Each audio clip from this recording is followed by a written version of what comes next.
Vale, anem a veure ara un vídeo d'un muntatge que ha fet un alumne que ha costat un poc de fer perquè té una peculiaritat, que són la inversió de sentit de gir. Això és un arranc estrela triangle en inversió de sentit de gir.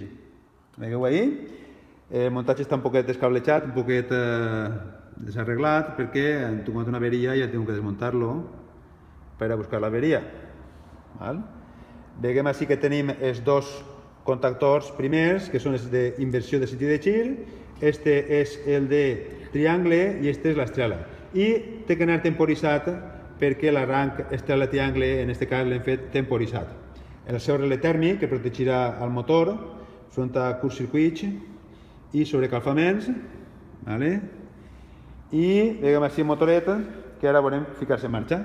Tenim dos pulsadors, un pulsador de marxa en un sentit, i hem vist ahir l'arranc estrela triangle. Anem a parar i ara farem l'altre, arrencarà primer en estrela i després en triangle, en l'altre sentit de gir. I això és tot. Moltes gràcies.